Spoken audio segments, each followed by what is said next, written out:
In college wrestling, yesterday, the University of Mary lost to Minot State in a non-conference duel. But it was a big night for Devin Styler. The sophomore made his first start of his college career.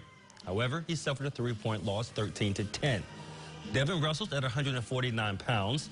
Devin's emergence is a bit of a surprise. Coming into the season, Anthony Velasquez was the starter, but Styler beat him twice in wrestle-offs to earn the top spot.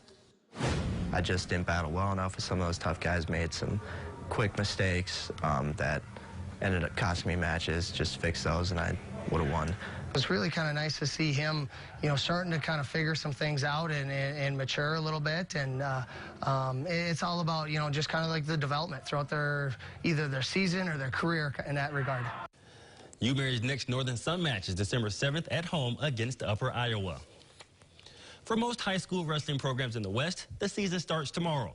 And there's probably no happier athlete in the state than Bismarck High's Gage Olson, who is returning after fracturing his neck last year.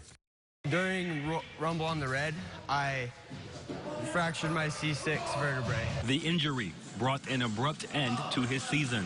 Gage had already won the Mandan Lions and Valley City tournaments. Right away, I heard a crack or whatever, and my first reaction was to keep going, but then my body was not able to get myself back up. Gage says after medical personnel reviewed his injury, they informed him he would not be able to complete his match. And then it was like, nope, you're done. Just stay here until the ambulance can get here. And I was just carted off. The CT scan was not conclusive, but the MRI revealed Gage had fractured his C6. I didn't think of it much. I just asked him right away, when can I get back wrestling? The recovery was 2 months. Gage had to stay in his neck brace at all times, even when he showered and slept. I showered with it on, and they had extra pads so I could change them in and out, so they'd constantly be dry. So after going through so much, why would Gage keep wrestling? It's the sport I love, and I have 1 more year left, and I thought I might as well finish it strong. Gage's recovery went well.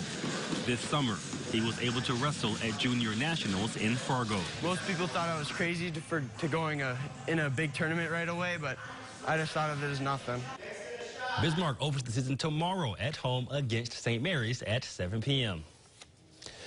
In boys high school hockey, the Century Patriots expect to have another big season, but they lost a lot of offensive firepower from a season ago. Century looks to replace their top 3 goal scorers from last year, which made up 38% of the points. The team just competed at the Jamboree at Mandan Star and Sports Complex, and they are not worried about the upcoming season. Not really. A lot of us, we have a lot of guys that in like Bantam, the younger ages, that have always been putting points up. So for them now, I mean, they just got to step up and we'll be fine. Century opens the season this Friday at home against Fargo North. And also today, Urban Meyer was in town. Meyer is a 3-time national championship winning football coach. He was the guest speaker at Cross Training Ministries Champions Banquet. The event was held at BSC's National Energy Center of Excellence. For Meyer, the day started at 5:15 when he met with coaches from around the area for a question and answer session. Then he went upstairs to the banquet where they also had a silent auction. They also gave coaches a copy of his book. It's called Above the Line, Lessons in Leadership and Life from a Championship Program. That's a pretty good day. Yeah, got to see some college football royalty. Absolutely. Thank you so much. Stay tuned. Coming up.